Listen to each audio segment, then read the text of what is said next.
Oui, on m'a confié une petite fiche Bristol, je veux même pas un Bristol, un vulgaire A4, merci JP. Alors, un mot, une question à Jean-Louis Brossard. Dominique Sonic, le mot bienveillant, entre parenthèses, le maître.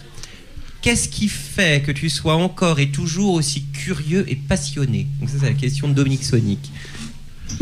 Parce que j'aime bien la musique, j'en écoute tout le temps, je suis baigné par ça constamment, enfin tu vois, et ben, si t'es pas curieux, tu fais pas ce métier ou tu fais autre chose, enfin voilà.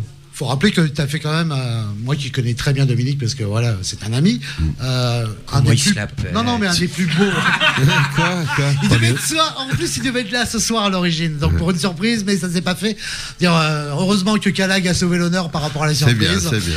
Et parce que tu sais que Dominique Sonic, j'étais son manager aussi. Ah, ça je ne savais oui, pas. à la période du premier album. D'accord. Et un jour, je me retrouve sur un festival, en Bretagne, je me rappelle plus vraiment le nom, et là, on était 3 managers de Dominique. J'ai trouvé ça un peu bizarre. Enfin, on est toujours super amis par contre. Voilà. C'est un homme très couru. Et tu lui as fait quand même un immense cadeau en 2002. Oui, je l'ai fait jouer avec les Stooges, absolument, avec les frères Ashton. Comment tu as eu cette idée d'associer d'hommes? Parce que, si tu veux, c'était un peu le concept du Stooge Project, donc qui venait sans Iggy Pop. Il y avait les 2 frères Ashton, il y avait Jim Mathis et Mike White. Et le truc, par exemple, quand ils font à Los Angeles, ben, ils invitent le chanteur des Red Hot, tu vois, voilà, machin bidule. Donc moi, j'avais proposé à 3 personnes. Il y en a 2 qui se sont désistés, c'est Bertrand Cantat et Philippe Pascal. Et Dominique, il a dit banco. Voilà, parce que Dominique dit toujours banco. Toujours. Ouais, toujours. Mais c'est un beau cadeau, ça. Bah, il s'en rappellera toute sa vie. Il a fait vachement bien. C'était le meilleur morceau du concert. Alors, le mot de Gilles Kerdreux d'Ouest France, passion.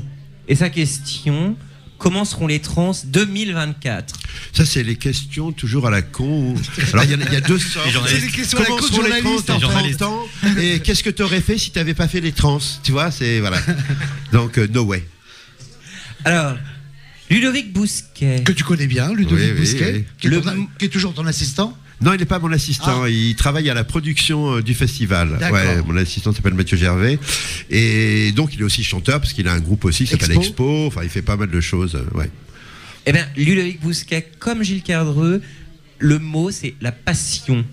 Et sa question, c'est qu'est-ce qui est le plus important, un bon groupe ou de bonnes chansons? J'ai trouvé cette question très subtile, en fait, quoi. C'est vrai? Ah ben les deux sont quand même plutôt liés, quoi. Donc je sais pas. Après tu peux être un très bon groupe sans chanson. Tu vois, j'ai fait des groupes de musique industrielle comme Test Département. Où vraiment il y avait pas vraiment de chansons. C'était pas pop, etc. Tu vois. Donc ouais, je crois que un bon groupe, je dirais. Ok. Alors Marc Aumont, ex-Rafale Menthol, c'est ça? C'est un groupe de Saint-Brieuc, donc ouais, tout à fait. Voilà. Donc le mot c'est enthousiaste et sa question c'est tu pourrais m'avoir 2 passes 3 jours, stop Jean-Louis, bisous. Je t'aime bien mais désolé, ce n'est pas possible. Il fallait que j'invite tous les musiciens quand je joue au Transmusical, déjà on serait complet avant d'ouvrir. Ouais. Romain Baousson, ex-Wonky Noodles, à Pochella. Ah, moi je le connais ce jeune homme. Il y a un nouveau projet très intéressant d'ailleurs qui s'appelle Soul. Alors le mot curieux et entre parenthèses toujours. Alors sa question, je viens d'acquérir une platine vinyle, est-ce qu'il ne vendrait pas une partie de sa gigantesque collection de galettes? Eh non, désolé Romain, je les garde.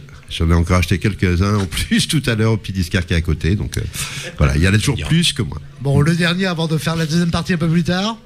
Philippe Mojard. Alors le mot c'est bordelais. Voilà. Voilà. Ouais. Je sais maintenant. Ben oui, enfin. Voilà. Et alors, il te demande, la question est très longue, là il faut que je visse mes yeux dans leurs orbites. JL, j'ai lu un jour dans la presse que tu t'étais choisi un successeur comme programmateur des trans. Pourtant, j'en suis sûr, tu ne prendras jamais ta retraite. Ça, c'est un point d'exclamation. Tu es du genre Molière à calancher sur scène, le plus tard sera le mieux. Alors pourquoi faire espérer et souffrir en vain ce malheureux éventuel successeur? C'est ça la question. Oui, je comprends. Mais personnellement, je ne peux pas souffrir parce qu'avec Mathieu, si tu veux, on se balade pas mal. Il vient avec moi en Angleterre, dans les pays nordiques. Je l'amène un peu partout.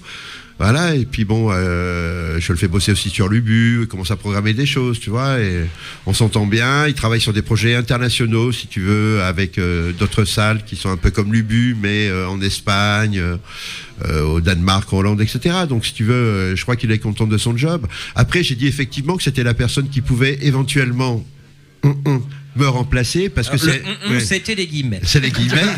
Parce que c'est quelqu'un qui est très ouvert musicalement. C'est-à-dire, moi, je suis un gros fan de jazz, de free jazz, de soul, de funk, de musique du monde, de pop, de rock, d'électro, et lui aussi. Donc, tu vois. Moi, je pense que c'est quelqu'un qui peut faire un bon boulot, parce que bon, effectivement, je ne compte pas prendre ma retraite, mais tout de suite en tout cas, mais même mais après je ne sais pas, mais enfin je trouve que c'était bien de le dire, parce que ce qui est important quand tu fais un festival comme les trans, faut que ça continue dans le sens des trans, de comment tu l'as créé, tu vois, dans l'esprit, dans la philosophie de la découverte, et pas avoir des agents, des mecs qui veulent racheter le festival comme ça se passe un peu partout, tu vois, c'est dire voilà, les trans doivent rester les trans quoi qu'il arrive, et je voudrais que parce qu'à un moment on meurt tous, du printemps de Bourges Crédit Mutuel. Non, ça c'est une autre histoire, il y en a plein d'autres qui sont ça c'est pas un festival d'agents, si tu veux, c'est Gérard Pont qui est un pote qui a racheté ce festival comme il a racheté autre chose. De toute manière, il ne change pas. Comment on peut racheter un festival comme ça? Moi, je comprends pas. C'est du business, si tu veux. Puis Gérard, il avait déjà le festival Elixir bien avant que tous ces gens-là fassent des choses, tu vois. Donc, si tu veux, voilà, c'était aussi pour dire aux médias, voilà, que les trans resteraient les trans quoi qu'il arrive. C'est ça d'abord. Eh bien, Monsieur Brossard, je suis tout à fait d'accord avec vous. C'est ce que je n'ai de cesse de dire à mes parents. Les trans resteront les trans. Elles ne seront pas d'avant. Bon, on va faire une transition.